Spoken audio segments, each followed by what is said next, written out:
J'ai fait quelques annonces aujourd'hui, le 25e et dernier dimanche après la Pentecôte. Demain, Saint Clément, premier pape et martyr. Mardi, Saint Jean de la Croix, confesseur et docteur. Mémoire de Saint Chrysogone, martyr. Mercredi, Sainte Catherine d'Alexandrie, vierge et martyr. Jeudi, Saint Sylvestre, abbé. Mémoire de Saint Pierre d'Alexandrie, évêque et martyr. Vendredi, de la Féerie. Dans certains lieux, c'est la messe de Notre-Dame de la Médaille miraculeuse, l'apparition de la Sainte Vierge à Sainte Catherine à Bourré en 1830, samedi de la Sainte Vierge au samedi. Dans certains lieux, Sainte Catherine à Bourré, Vierge. Et dimanche prochain commence l'Avent, la nouvelle année liturgique, premier dimanche de l'Avent.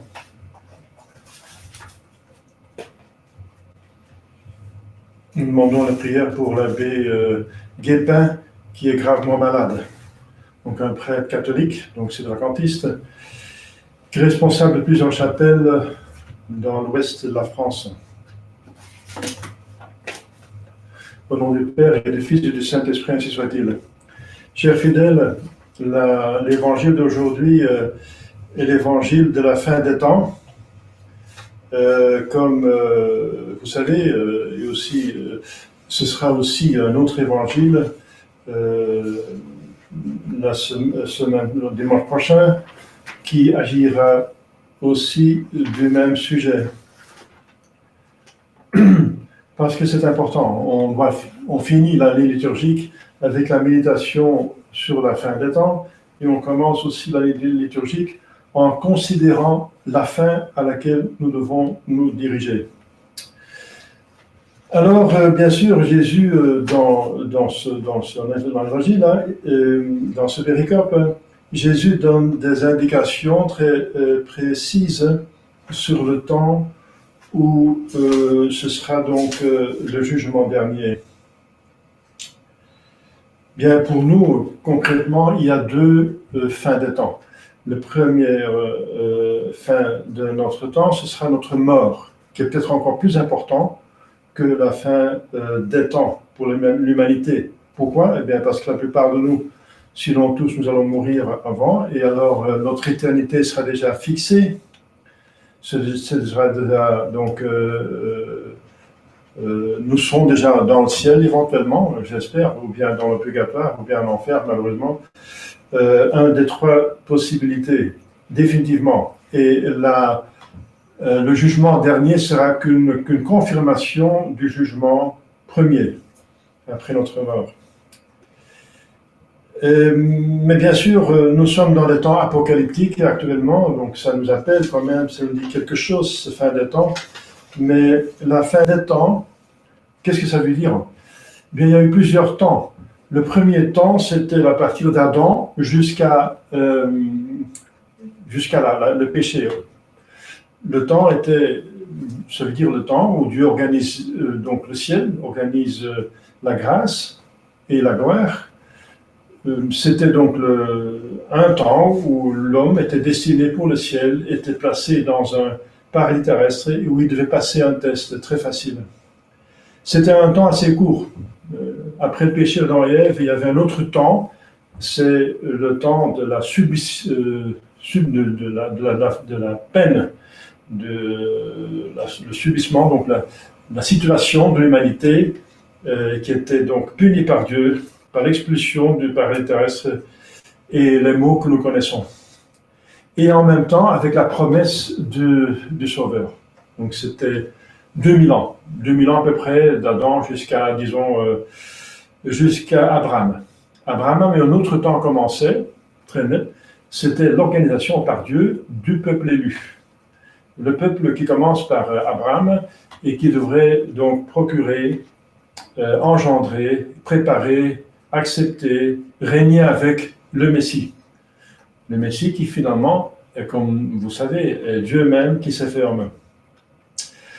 Bien, ça a duré 2000 ans, cette préparation. Après 2000 ans encore, il y a Jésus-Christ, effectivement, qui vient sur terre. Et il commence une autre ère. Il va dire nettement, à la dernière scène, il va dire nettement, ceci est le Nouveau Testament, dans mon sang. Et ce sont les derniers temps. Les derniers temps ne vont plus changer. Donc, après la mort de Jésus-Christ et sa résurrection, et qui, bien sûr, et qui est allé au ciel, il a délégué la rédemption à l'Église. Et donc, tout est fait, et si Dieu fait quelque chose, c'est parfait. Donc, la rédemption est organisée à son sommet. Donc, parce que, enfin, par rapport à l'Ancien Testament, où c'était plus difficile et moins clair, il y avait moins de doctrine, moins de moyens de grâce, moins de ponctualité dans l'expression de la moralité, jusqu'aux 10 commandements, et après les 10 commandements, c'était Moïse, le temps de Moïse, c'était en quelque temps après Abraham, disons 1500 ans à peu près avant Jésus-Christ, et Jésus-Christ a encore affiné la doctrine, jusqu'à la parfaire. Il a dit à la croix, tout est consommé, tout est parfait, tout est fait, l'œuvre est achevée. Alors nous sommes dans cette ère, donc les derniers temps, qui vont durer jusqu'à justement le jugement dernier. Et après, il y aura le dernier temps, qui sera l'éternité. Donc, ce serait fixé. Donc, nous sommes dans l'avant-dernier temps. Donc, la rédemption jusqu'à la venue du jugement dernier, et après, ce sera le dernier temps. Il y a donc 3 possibilités, le ciel, l'enfer, ou bien la lame pour les enfants qui n'ont pas eu le baptême, et qui sont morts avant l'usage de leur intelligence. Donc, 3 situations, mais 3 éternités. Et ce sera donc définitif. Alors, c'est ça. Donc, nous sommes dans les derniers temps. Ça veut dire cette économie, ça s'appelle l'économie de salut. Et dans cette économie de salut, nous avons une doctrine révélée par Jésus-Christ et les apôtres. Et à la mort du dernier apôtre, tout est fini. Parce que je voudrais bien prendre ici un élément, n'est-ce pas, une phrase de Jésus-Christ qui est très importante pour nous. Il donne plusieurs signes. D'abord, il parle de la destruction de Jérusalem. Ensuite, il passe à partir de Tunc siquis vobis dixerit. Alors, si quelqu'un vous dirait, ici est le Christ, ne voulez pas le croire. Et parce qu'il y aura beaucoup de pseudo-Christ et de pseudo-prophètes. Bien, c'est la première chose contre laquelle Jésus nous avertit. Et nous sommes en plein dedans, n'est-ce pas? Nous sommes en plein de prophètes, de révélations privées, n'est-ce pas? Ça pullule, n'est-ce pas? La plupart est diabolique, sinon pas tous. Et il y a beaucoup de personnes, comme Jésus-Christ dit, ils font des signes, etc., des prodiges, et ils vont induire en erreur beaucoup. Ils vont essayer d'induire en erreur même les élus, si c'est possible. Si c'est possible, ça veut dire qu'un élu a toujours la grâce suffisante pour s'en sortir, pour voir que c'est une tromperie. Mais, donc c'est quand même dangereux. Eh bien, je voudrais prendre dans ce sermon, parce qu'on ne peut pas tout traiter, n'est-ce pas, cet élément qui est très important, puisqu'on trouve tout le temps beaucoup de gens qui croient dans les révélations privées. Et la plupart, sinon toutes, après le Vatican II, après 64, avec la première ici d'un pape, et ensuite 65, où c'était vraiment le comble, Alors après, on a vu presque que des apparitions privées diaboliques ou fausses, ou inventées par des hommes ou bien par le diable, ou une combinaison des deux. Bien sûr, ceux qui étaient avant étaient assez importants. Les révélations privées, ça veut dire la Sainte Vierge qui apparaît le 20e, le 19e siècle pour nous avertir, pour nous donner le chapelet comme remède universel, la médaille miraculeuse, la dévotion à son sacré, son cœur immaculé, les premiers samedis du mois. Elle insiste sur le scapulaire du Carmel. Voilà, donc un enfant de Marie ne périt pas. Et ça, c'est par contre très, très important. Même là, l'Église a dû avertir, parce que par exemple à Lourdes, il y avait une apparition authentique à Sainte Bernadette, mais en même temps, il y avait des dizaines, à peu près 40 apparitions en même temps qui étaient fausses. Donc de 40 apparitions, à peu près, il y avait une seule qui était bonne. Donc vous voyez comme il faut faire attention. Et donc les autres étaient diaboliques. Et le diable qui voulait donc brouiller cette apparition à Lourdes par des autres apparitions fausses, par des hommes, des enfants dans les environs de Lourdes.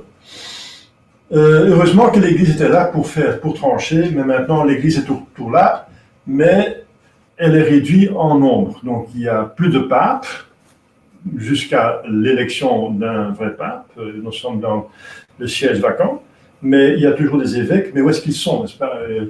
Il y en a très peu, il faut les chercher. Et où sont les abbés? Eh bien, il faut encore les chercher, et ils sont très peu. Et les abbés qui se présentent sont des personnes de Vatican II, souvent, ou la plupart des cas, et qui ne sont même pas prêtres parce qu'ils ont eu une ordination invalide. Donc, ils induisent encore les gens en erreur. Et les gens qui savent qu'ils induisent en erreur ne s'adressent plus aux prêtres, et ils vont donc chercher des communications directes avec le ciel à travers des voyants, etc., des apparitions privées. Et ça, c'est une voie que Dieu peut éventuellement utiliser, mais qu'il n'aime pas utiliser parce que Dieu aime la voie normale. Et la voie normale, c'est que Dieu, la révélation, l'Église fonctionne à travers donc l'hiérarchie, donc son clergé. Mais il faut le chercher, il existe, il faut chercher des évêques qui sont en ordre, il faut chercher des prêtres qui sont en ordre, et il faut alors se mettre avec eux, les écouter, les suivre, etc. Et c'est par là que le bon Dieu donne la grâce. Je donne quelques exemples. Récemment, encore quelques jours passés, il y a quelqu'un qui me parle de Luisa Picaretta. C'est une Italienne qui a même vécu avant le Concile et qui était considérée par une sainte par beaucoup de personnes. Et ses écrits sont lus par beaucoup de personnes qui ont essayé de garder leur foi, donc je dirais des conservateurs, des personnes conservatrices selon leur foi. Mais après une petite recherche, on voit qu'elle parle d'un huitième sacrement, qu'elle dit que la sainteté qu'on va acquérir par ce sacrement, c'est cette belle obéissance, c'est selon elle un huitième sacrement, sera une sainteté qui va équilibrer et qui va équivaloir celle de la Sainte Vierge, etc. Donc, enfin, si on cherche, on trouve que le pape, le Saint-Père Pie XII a mis les écrits de Luisa Picaretta sur l'index, ça veut dire la liste des livres interdits. Alors, qu'est-ce qui se passe? Eh bien, l'antipape ou le pape zéro, c'est pire que des antipapes parce qu'ils sont même pas hérétiques, ils sont apostates. Alors, Jean-Paul II a, en la fin du XXe siècle, permis de publier et de lire les écrits. Il a enlevé les écrits de Luisa Picaretta de l'index. Donc, c'est un antipape qui a mis le Bouddha sur comme vous savez, en vénération assise en 1986. Donc, et ça met le désordre parmi les fidèles. Donc il faut absolument ne pas suivre les faux papes, pas les faux évêques et pas les faux prêtres.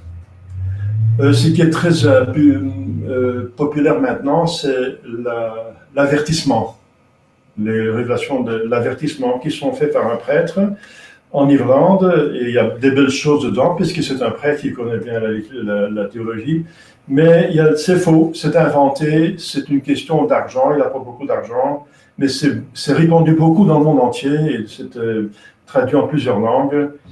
Et par exemple, où on voit qu'il dévie, parce que le bon Dieu ne permet jamais que la tromperie soit en 100%, il met quelque part dans un des messages, soi-disant de Jésus-Christ, où Jésus-Christ parle de Kadhafi, Mohamed Kadhafi, donc le président de Libye qui est décédé, qui était tué, il appelle son fils.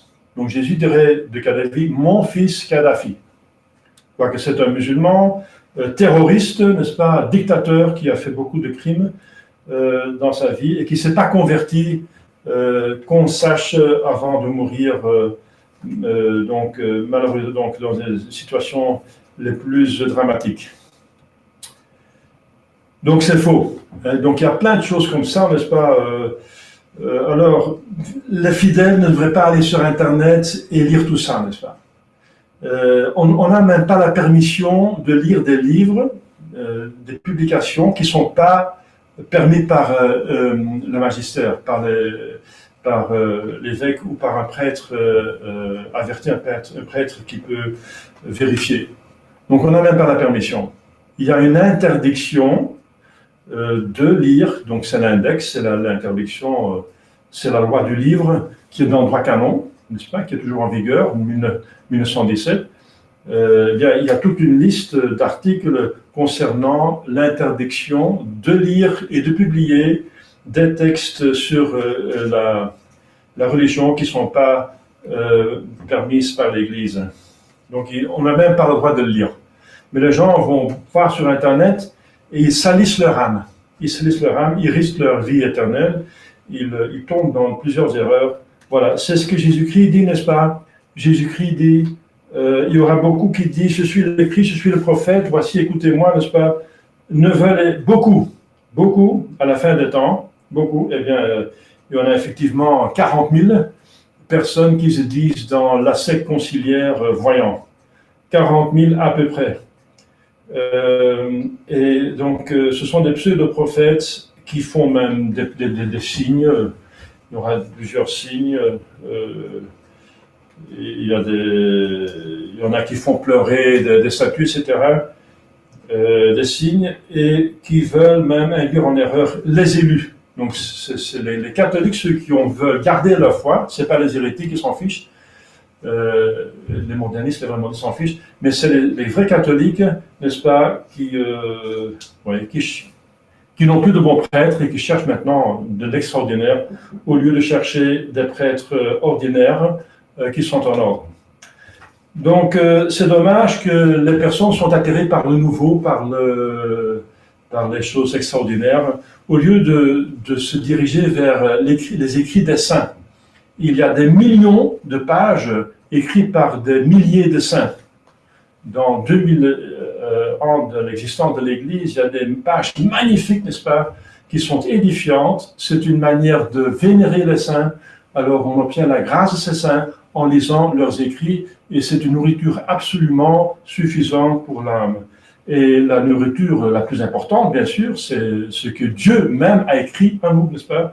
Dieu s'est révélé par deux voies, comme vous savez, l'Écriture sainte et la tradition. L'Écriture sainte, bien sûr, l'Écriture sainte acceptée par l'Église avant le Concile, parce qu'il y a encore de faux Bibles qui circulent. Alors il faut jeter les faux Bibles. Il faut une Bible catholique avec approbation de l'Église avant le Concile, et surtout les catéchismes qui sont la doctrine, la prédication de l'Église, l'abrégé de tout ce qu'il faut savoir. Encore des catéchismes, bien sûr, avant le Concile, avec la permission de l'Église avant le Concile, parce qu'il y a aussi le catéchisme de la secte conciliaire qui porte les hérésies de Vatican II. Donc il faut faire attention, chers fidèles, c'est dans les derniers temps qu'il y aura des faux prophètes, et il ne faut pas tomber dedans. Jésus dit « Nolite credere », ne veuillez pas les croire. Donc cherchez des bons prêtres, des bons évêques, des bons prêtres, et cherchez les livres qui ont une approbation de l'Église avant le Concile. Et il y en a des milliers de livres qui sont magnifiques et qui sont plus qu'on a besoin pour aller au ciel. Je vous souhaite une bonne dévotion et je vous souhaite le ciel à la fin de vos jours. Au nom du Père et du Fils et du Saint-Esprit, ainsi soit-il.